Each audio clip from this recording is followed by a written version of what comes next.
세상에는 다양한 민족 집단들이 존재합니다. 그러나 민족이라는 개념, 이게 태초부터 존재한 건 아니에요. 옛날에는 종교 같은 넓은 개념, 아니면 가문 같은 좁은 개념이 더 중요했습니다. 어떤 언어를 사용하느냐, 어떤 문화를 공유하느냐 같은 건 딱히 신경 쓰질 않았다는 거죠. 그래서 국가라는 개념도 희박했습니다. 지금 시대처럼 국가의 공권력이 구석구석 미치는 시대도 아니었어요. 우리 동네를 누가 다스리냐, 땅 주인이 누구냐만 알면 됐지, 우리가 어떤 민족입니까? 하는 이런 생각 자체가 존재를 안 했다는 겁니다. 민족 개념이 대두되기 시작한 건 계몽주의 시대부터였어요. 귀족 가문들끼리 다 해먹는 봉건 제도가 무너지고 종교의 권위까지 낮아지자 국가의 구성원들을 하나로 뭉치게 만들 새로운 이데올로기가 필요해졌거든요.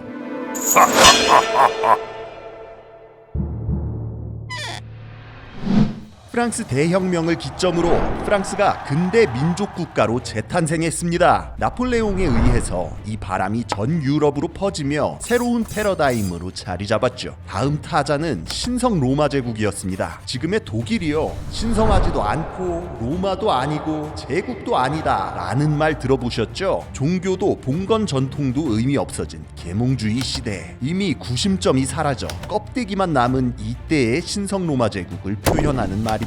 결국 나폴레옹에 의해 제국 자체가 해체되어 버리고 갈갈이 찢어지는 신세가 되죠. 영국과 프랑스 같은 기존의 강대국들은 독일이 다시 통일되지 못하도록 줄기차게 회방을 놨습니다. 바로 옆에 근대적인 통일 민족 국가가 탄생하면 좋을 게 없으니까요. 하지만 민족주의는 이미 막을 수 없는 물결이었고, 독일어를 사용하는 독일 민족의 나라를 세우고자 프로이센 왕국이 총대를 맸어요. 그렇게 프로이센과 프랑스의 전쟁이 터지고 프랑스가 패배, 베르사유 궁전에서 독일 제국의 건국이 선포됩니다. 거기다 서로마의 멸망 이후 한 번도 통일된 적이 없었던 이탈리아까지 민족국가로 통일되면서 전 유럽의 사람들이 민족이라는 개념 아래 해처 모여를 하기 시작했죠. 반대로 오스트리아나 오스만 같은 다민족 제국들은 각지에서 일어나는 민족주의 독립운동 때문에 위기에 처했습니다. 세계에서 가장 넓은 영토를 가진 러시아 제국도 프랑스나 독일처럼 민족 국가로 재편되지 않으면 앞날을 장담할 수 없었어요. 하지만 프랑스가 독일의 탄생을 막으려 했던 것처럼 이번에는 독일이 러시아를 막아서는데,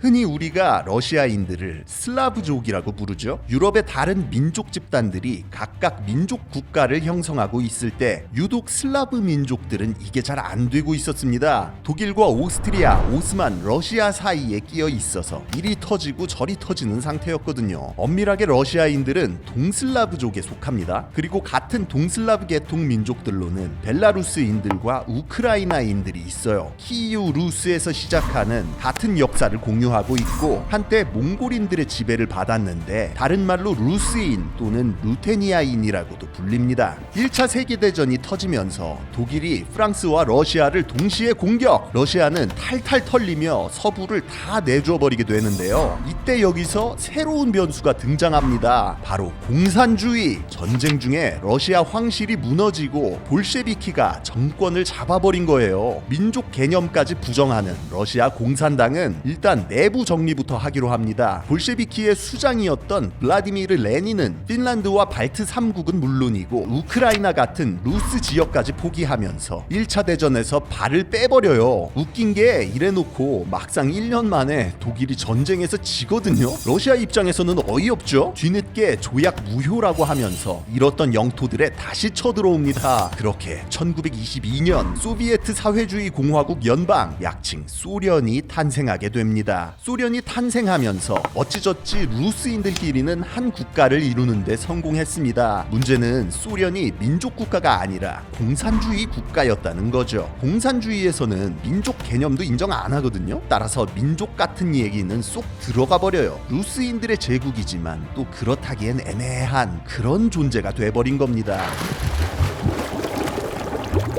같은 루스 계열이었던 우크라이나인들은 이걸 어떻게 받아들였을까요? 사실 소련이 어떻게 하느냐에 달린 문제였습니다. 그러나 레닌이 죽고 스탈린이 집권하면서 다 물 건너가 버려요. 스탈린 생각에 전 세계 공산화는 무리거든요. 노선을 바꿔서 소련만이라도 강국으로 만들기로 합니다. 그래서 1인 독재를 시작하죠. 소련 전국에서 스탈린식 집단 농장 정책이 실행, 농업 생산량이 떡락하기 시작합니다. 세계 최대의 곡창지대였던 우크라이나는 더더욱 괴멸적인 피해를 입었고요. 당연히 반러시아 감정이 높아지면서 우크라이나 민족주의가 강해지게 되고, 이때 하필 또 2차 대전이 터져버리게 됩니다. 나치 독일은 프랑스를 46일 만에 항복시켜버리고 소련으로 진군하기 시작했습니다. 소련은 1차 대전 때보다 더 거하게 털리면서 한 달 만에 서쪽 지역을 다 뺏겨버렸어요. 나치는 유대인과 슬라브족을 다 없애버려야 된다는, 그 땅에 독일인들을 이주시켜서 레벤스라움을 확보해야 된다는 미친 주장을 하고 있었습니다. 당연하게도 소련 영토를 점령하고는 무차별적인 인종 청소와 학살을 일삼았어요. 벨라루스에서는 100만 명이 넘는 유대인들과 200만 명이 넘는 벨라루스인들이 학살당하고 전 지역이 초토화되면서 독일군에 대한 엄청난 반발이 일어났죠. 벨라루스와 마찬가지로 루스 국가였던 우크라이나, 대기근으로 반러 감정이 높았던 만큼 처음에는 독일군을 환영했습니다. 스테판 반데라 같은 극우 민족주의자들이 우크라이나 민족의 독립국가를 만들기 위해 나치와 손을 잡고 유대인 학살에 가담하기까지 할 정도였죠. 그러나 끝내 소련이 전쟁에서 승리, 미국과 함께 세계를 양분하는 강대국으로 올라서고, 스탈린과 소련 공산당은 2차 대전의 승리를 이끈 위대한 지도자이자 루스인들의 구세주가 됩니다. 서독으로 도망쳤던 스테판 반데라가 KGB 요원에게 암살당하고 무장 독립 세력도 10년에 걸쳐 끝내 소탕당하며 우크라이나 민족주의는 흑역사가 돼버리죠.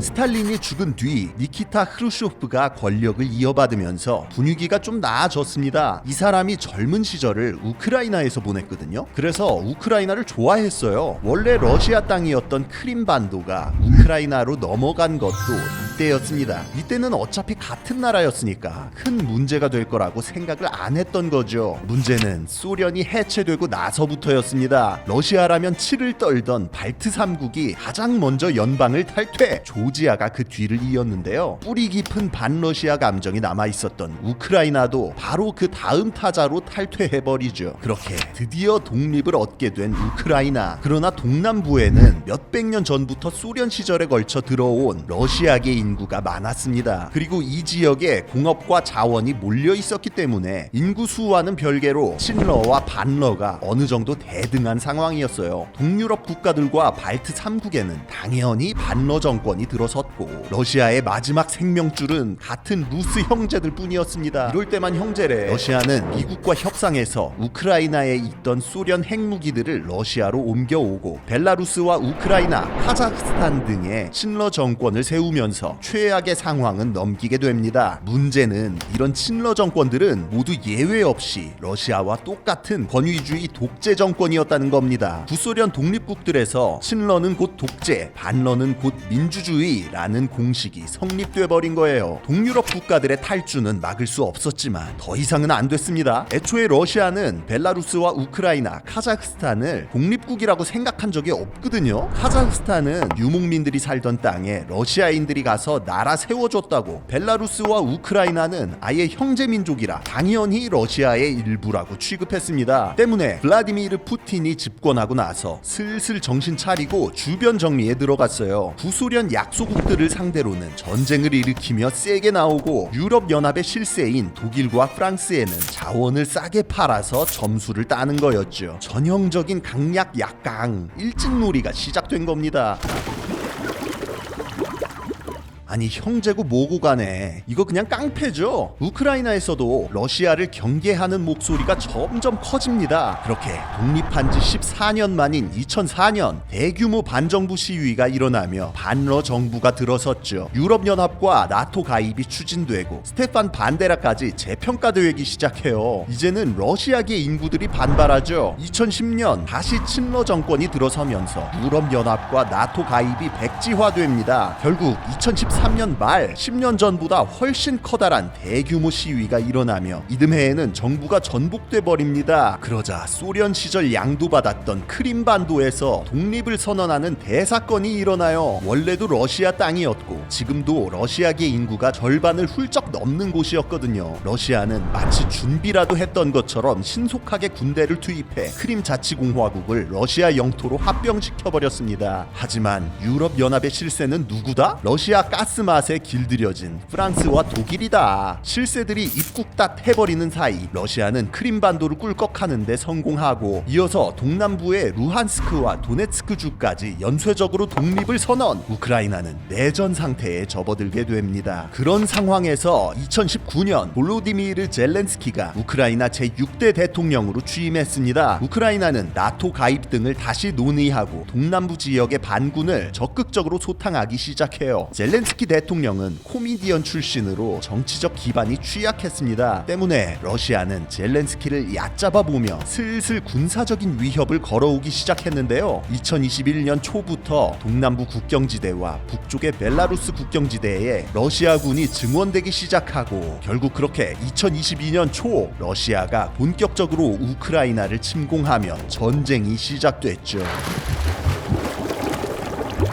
러시아의 명분은 러시아계 인구를 보호하기 위해서였습니다. 우크라이나 내전 상황에서 러시아계 인구들이 안전을 보장받지 못한다는 소리였어요. 우크라이나가 역사적으로 러시아의 정당한 영토라고, 그리고 우크라이나 정부는 형제 민족을 탄압하는 사악한 집단이라고 주장한 겁니다. 그러면서 우크라이나에서 네오나치 세력을 제거하는 게 자기네들의 사명이래요. 이게 뭔 개소린가요? 애초에 젤렌스키 대통령부터가 유대인인데다가 민족주의를 명분으로 쳐들어오는 자기들이야말로 나치 아닙니까? 지식해적단의 지난 영상을 보시면 알 수 있지만 사실 러시아의 이런 급발진은 근본적으로 그냥 지정학적인 문제에서 비롯된 겁니다. 동유럽 거의 전부가 나토와 유럽연합의 세력권으로 들어간 상황. 모스크바 코앞에 있는 우크라이나까지 넘어가게 되면 사방이 포위되는 거거든요. 때문에 민족주의적인 핑계를 가져와서 이건 루스인들끼리의 문제다 라고 선을 그어버리고 우크라이나 정부가 스테판 반데라와 같은 나치나 다름없다며 일반화시키는 거죠. 실제로 우크라이나 내부에는 스테판 반데라를 추종하는 극우 민족주의 세력도 있고 러시아계 반군을 상대로 싸우는 네오나치 민병대까지 존재하기 때문에 아예 없는 말은 아니에요. 다만 서방의 개입 명분을 없애버리고 침공을 정당화하기 위해 이걸 꼬투리 잡고 확대 해석하는 거죠. 우크라이나 도와주면 나치 도와주는 거라는 필살기를 쓰려고 했다는 겁니다. 사실 대부분의 우크라이나인들은 그냥 친러시아 독재 정권이 싫은 건데 말이에요. 때문에 젤렌스키는 푸틴의 이런 프레임 싸움에 노란하지 않았습니다. 이건 자유와 독재의 싸움이고 민주주의와 권위주의의 싸움이다 라는 지극히 보편적이고 말이 되는, 누구도 반대할 수 없는 무적의 프레임을 제시했죠. 이 때문에 푸틴의 예상과는 달리 우크라이나인들의 저항은 엄청나게 강력했습니다. 4일 만에 승리하고 쓱 빠지자는 속전속결 계획은 물거품이 되고 러시아군은 생각보다 고전하며 핵무기까지 언급하는 추태를 보여주고 있어요.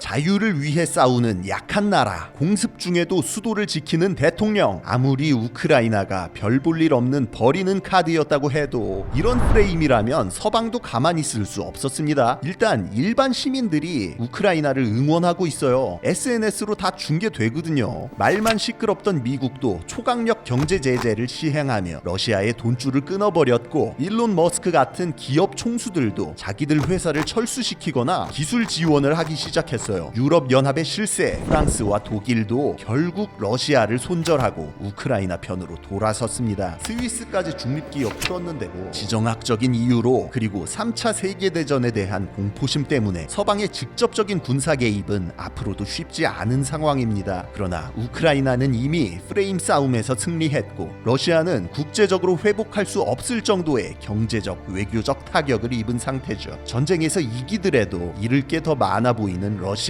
푸틴, 이 전쟁을 언제까지 계속할 생각일까요? 지금까지 지식해적단의 키드였습니다. 감사합니다.